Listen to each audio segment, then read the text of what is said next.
तो हेलो दोस्तों, कैसे हैं आप सब। आई होप कि आप सब अच्छे होंगे। तो चलिए शुरू करते हैं आज की एक और नई क्लास। और इसमें केवल हम कुछ नहीं करेंगे, अब हम पढ़ने वाले हैं हेलो एल्केन बनाने की विधियां, जिसमें मैंने आपको कल एक रिएक्शन बताई थी, जिसमें मैंने जो अल्कोहल समूह होता है यानी अल्कोहल होते हैं उनकी रिएक्शन मैंने बताई थी। किससे?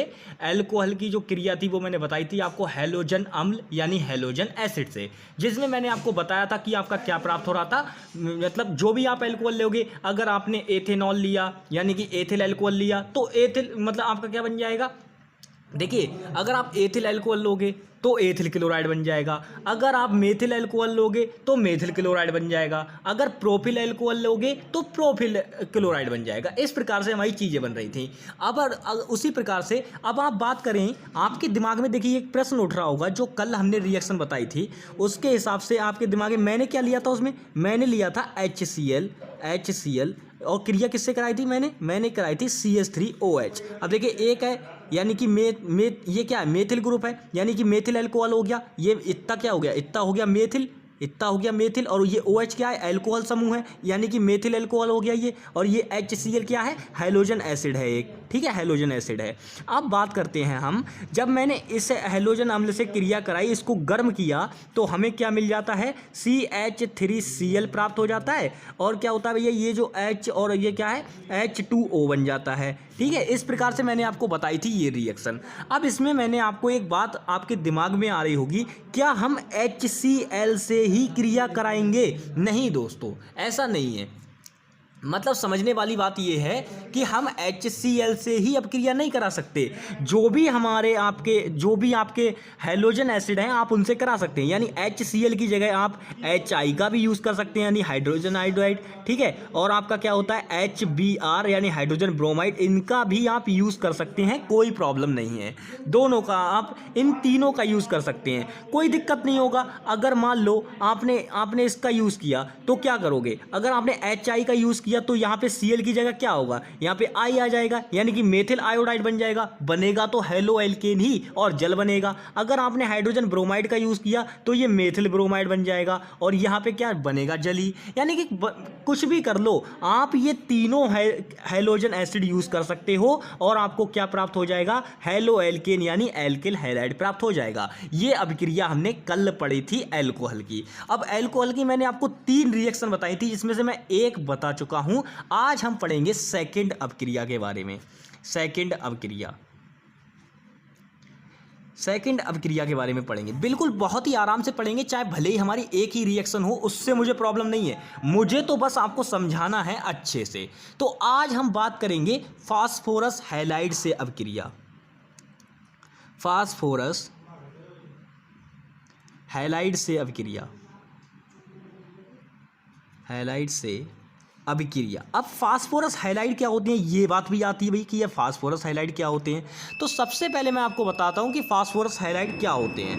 फास्फोरस हैलाइड, तो फास्फोरस हैलाइड आपके 3 होते हैं, 2 होते हैं। देखिए, एक तो होता है PCl3 और एक होता है PCl5, ठीक है, PCl3 और PCl5।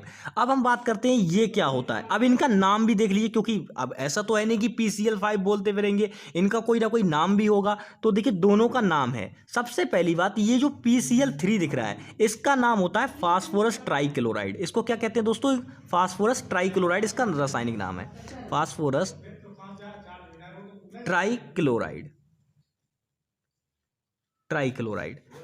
और वहीं हम इसकी बात करें, ये होता है दोस्तों आपको फास्फोरस पेंटाक्लोराइड। क्या होता है ये? Phosphorus pentachloride. इसके नाम याद कर लो, फायदा रहेगा। Phosphorus pentachloride, pentachloride. अब दोस्तों मैं बताता हूं, ये दोनों क्या हैं? आपके फास्फोरस हैलाइड हैं। अब या तो आप फास्फोरस पेंटाक्लोराइड से करा दो या आप फास्फोरस ट्राइक्लोराइड से करा दो, किसी से भी करा दो, जिससे आपकी इच्छा हो उससे रिएक्शन करा दो। आपको क्या प्राप्त हो जाएगा? आपको हेलो एल्केन यानी एल्किल हैलाइड प्राप्त हो जाएगा। चलिए कराते हैं क्रिया किससे? फास्फोरस हैलाइड से। कैसे करके कराएंगे वो देखो जरा, यहां पे देखो जरा ध्यान से। क्रिया कराते हैं हम, मैं इससे कराता हूं फास्फोरस ट्राइक्लोराइड से। इसमें करना क्या है? सिंपल, कुछ नहीं करना है। इस रिएक्शन में भी हम गर्म करेंगे, जो भी मिश्रण लेंगे उसे गर्म करेंगे, रीजेंट को गर्म ही करना है, कुछ नहीं करना है। तो मैंने फिर से क्या ले लिया?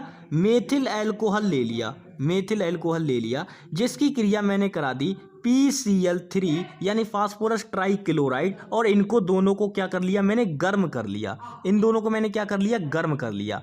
ठीक है, तो गर्म करने पे मुझे क्या प्राप्त हो जाएगा दोस्तों, CH3, और देखो ये 3 क्लोरीन है। अब 3 क्लोरीन से क्या होगा, यहाँ पे एक तो आ जाएगा, यहाँ एक कहाँ आ जाएगा, यहाँ आ जाएगा। ठीक है, अब जरा ध्यान दो, 3 तो आ गए इधर। ठीक है, अब यहाँ पे हो जाएगा आपका H3PO3। ये क्या चीज़ बनी, ये क्या चीज़ बनी। तो सबसे पहली बात, अगर हम इसे देखें तो अभी ये रिएक्शन जो है वो बैलेंस नहीं है, बैलेंस रिएक्शन नहीं है। बिल्कुल आप सही समझ रहे हो, ये रिएक्शन भी बैलेंस नहीं है। तो हम इसे बैलेंस करके भी लिख सकते हैं, हमारे ऊपर डिपेंड करता है कि हम इसे बैलेंस करके लिखना चाहते हैं या नहीं चाहते हैं।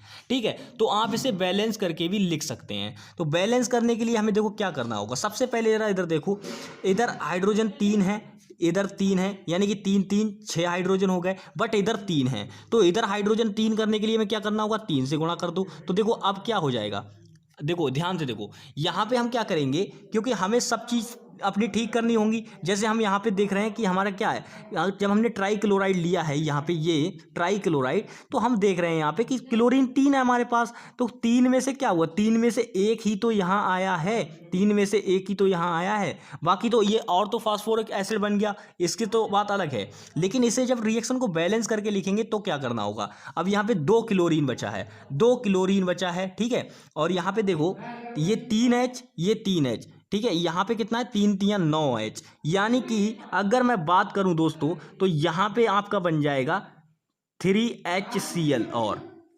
3HCl और बन जाएगा, जिससे ये रिएक्शन पूरी तरीके से बैलेंस हो जाएगी। ठीक है, क्योंकि 9H यहाँ पे हो रहे हैं हमारे, 9H हो रहे हैं हमारे यहाँ पे। देखिए 3 तो ये हैं, 3 ये हैं, 6 हैं, और 3H हमारे और बचे, जो मैंने यहाँ पे लिख दिए, 3H ये बच गए आपके।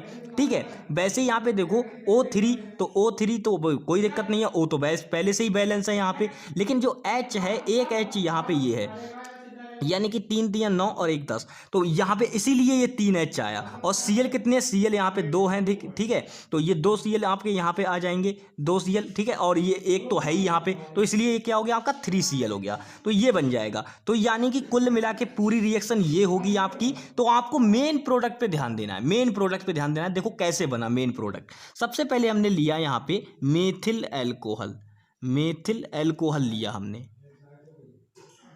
मेथिल अल्कोहल हमने लिया, जिसकी क्रिया मैंने किससे कराई दोस्तों, फास्फोरस, फास्फोरस ट्राइक्लोराइड, ट्राइक्लोराइड। ये नाम लिखना भी बहुत जरूरी होता है दोस्तों, तो इनको ध्यान से लिखना।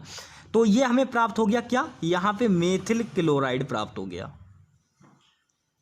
मिथिल क्लोराइड। आप इसको क्लोरोमेथेन भी लिख सकते हैं, यानी हेलो एल्केन वाला भी नाम दे सकते हैं। लेकिन हम जब यहाँ पे सामान्य नाम यूज़ कर रहे हैं तो यहाँ पे भी सामान्य नाम ही लिखेंगे ना। जब हमने रीजेंट में सामान्य नाम लिखे हैं तो जब प्रोडक्ट की बात करेंगे तो वहाँ पे भी सामान्य नाम लिखेंगे। और ये क्या हो जाएगा आपका, ortho phosphoric acid, phosphoric acid, acid बन जाएगा ये। और ये क्या होगा आपका HCl बन जाएगा। ठीक है, इससे मतलब मत रखो, ये तो वेस्ट प्रोडक्ट है, जो भी हमारा बचा था वो बनाया इधर। ठीक है, ये बातें हैं। तो जरा ध्यान से समझो इस रिएक्शन में हुआ क्या क्या है। सबसे पहले ये क्या है आपका, हैलोजन परमाणु, वो भी 3 परमाणु, हैलोजन के 3 परमाणु हैं। 3 परमाणु में से क्या होगा, एक यहाँ पे जो ये OH समूह है इसको निकाल के फेंकेगा, इसको निकाल के फेंकेगा। लेकिन हमें एक बात यहाँ पे दिख रही है कि हमने रिएक्शन बैलेंस करने के लिए 3 लगाया यहाँ पे, यानी 3CH3OH, यानी मेथिल अल्कोहल के हमने कितने अणु लिए, 3 अणु लिए। अब ये रिएक्शन देखो समझ में नहीं आती, मुझे पता है कि रिएक्शन समझ में नहीं आती है एक बार में, लेकिन समझने की कोशिश करोगे तो समझ में आ जाएगी कि मैंने यहाँ पे क्या क्या किया है। ठीक है, तो ये क्लोरीन के 3 परमाणु हैं, यहाँ पे हमने मेथिल अल्कोहल के 3 अणु इसलिए लिए ताकि हम रिएक्शन को बैलेंस कर सकें। तो यहाँ पे देखो क्या होगा, एक जो हैलोजन परमाणु है वो इस OH को हटा देगा, OH समूह को हटा देगा। OH समूह को जैसे ही हटाएगा तो उसकी जगह पे ये आ जाएगा। यहाँ पे 2 क्लोरीन फिर भी बच गए हमारे पास, 2 क्लोरीन हमारे पास फिर भी बच गए। ठीक है, अब देखो यहाँ से ये निकल गया, ये क्या निकल गया आपका OH निकला यहाँ से, ठीक है OH। अब देखो ये 3 है इसके आगे लगवा, यानी कि ये 3 यहाँ पे भी है और ये 3 यहाँ पे भी है, यानी कि 3 और 3, ठीक है 3H यहाँ पे है। अब यहाँ से क्या होगा, अगर यहाँ से OH निकला तो देखिए यहाँ से H3, मान लो ये H3 पूरा यहाँ से निकल गया एक बार में, और ये O भी 3 निकल गया यहाँ से, तो ये क्या बचा, ये बन जाएगा, देखिए ये OH पूरा इसके साथ जुड़ जाएगा, तो ये क्या बनेगा, क्योंकि 3 तो H निकल रहा है आपका, देखिए H3, यानी कि हाइड्रोजन के भी तीनों परमाणु निकल रहे हैं, और आपके जो P है वो तो निकला ही हुआ है, कोई दिक्कत नहीं है, और आपके ऑक्सीजन के भी तीनों परमाणु निकल गए, तो ये बन गया ना ऑर्थोफॉस्फोरिक एसिड, ऑर्थोफॉस्फोरिक एसिड बन गया आपका। तो अब बचा क्या क्या आपके पास बचा 3CH3, ठीक है, ये अभी बचा हुआ है इधर, ठीक है इतना बचा हुआ है, और यहाँ पे आपके पास 2 हैलोजन परमाणु बचे हुए हैं, तो ये क्या बच जाएगा दोस्तों, क्योंकि आपके पास देखो ऑलरेडी यहाँ पे आपने क्या किया, आपके पास सीधे हैलोजन परमाणु बचा है, तो हैलोजन परमाणु सिंपल लिख लो जो बचा है आपके पास, यानी कि जो ये भी आपके 2 Cl2 बच रहे हैं तो Cl2 लिख लो, सीधी बात। क्योंकि देखो यहाँ पे रिएक्शन को समझना बहुत ज़रूरी होता है, रिएक्शन समझ में नहीं आएगी तो काम खराब है, रिएक्शन को अच्छे से समझो, ठीक है। हमने क्या किया, मेथिल अल्कोहल लिया, मेथिल अल्कोहल की क्रिया हमने फास्फोरस ट्राइक्लोराइड से कराई, जिससे हमें मेथिल क्लोराइड प्राप्त हो गया। कैसे हुआ वो मैंने आपको बता दिया है यहाँ पे, ठीक है। ये Cl2 होगा यहाँ पे, ये ध्यान रखना भैया, ये क्या होगा आपका Cl2 होगा, Cl2 होगा, ठीक है Cl2 होगा, ये बात आपको ध्यान रखनी है, Cl2 होगा यहाँ पे। कैसे बना मैं बता रहा हूँ आपको, फिर से एक बार रिएक्शन को रिपीट कर रहा हूँ मैं, ध्यान से देखिएगा, फिर से रिपीट कर रहा हूँ। यहाँ पे हमने मेथिल अल्कोहल के कितने अणु लिए, 3 अणु लिए हैं, ताकि हम रिएक्शन को बैलेंस कर सकें, ठीक है। उसकी क्रिया मैंने फास्फोरस ट्राइक्लोराइड से कराई, फास्फोरस ट्राइक्लोराइड से कराने के क्या हुआ कि यहाँ से एक हैलोजन परमाणु तो इसको प्रतिस्थापित कर दिया, यानी कि CH3Cl, ये तो निकल गया। यहाँ से क्या हुआ कि अभी भी 2 CH3 यहाँ पे बचे, यानी कि पूरी बात ये है कि यहाँ से निकल गया। अब कार्बन देखिए सीधी बात है, यहाँ पे क्या होगा, कार्बन भी 3 होने चाहिए, तो लो 3 लगा दिया इसके आगे, तो 3 कार्बन हो गए, 3 कार्बन यहाँ है, H3 और 3 यहाँ पे 9 हो गए चाहिए, और यहाँ पे ये तो निकल ही गया है पहले से ही, ठीक है। अब ये रिएक्शन बैलेंस्ड है, अब ये रिएक्शन बैलेंस्ड है। तो सबसे पहले समझो कि हमने मेथिल अल्कोहल की क्रिया कराई फास्फोरस ट्राइक्लोराइड से, जिसमें हमने हैलोजन परमाणु से इसको 1 प्रतिस्थापित कर दिया, और ये क्या बन गया, ये तो आपको पता है ना, क्योंकि 3 लगा हुआ है, यानी कि 3 O यहाँ पे है, 3 H यहाँ पे है, तो ये H3PO3 यानी ऑर्थोफॉस्फोरिक एसिड बन गया, और यहाँ पे 2 Cl हमारे बच रहे हैं जो मैंने यहाँ पे लिख दिया क्लोरीन, ठीक है। तो बस यही थी ये रिएक्शन हमारी, जिसे हम बोलते हैं किससे, फास्फोरस हैलाइड के द्वारा हैलो एल्केन प्राप्त करना। तो आई होप दोस्तों ये समझ में आई होगी आपको अच्छे से। तो नेक्स्ट वीडियो में हम पढ़ेंगे दूसरी 2 अपक्रियाएं बता दी हैं, तीसरी और बताने को रह गई है थायोनिल क्लोराइड से, उसको भी बहुत आराम से बताएंगे। तो चलिए दोस्तों मिलेंगे नेक्स्ट वीडियो में, तब तक के लिए bye bye, take care and Jai Hind दोस्तों।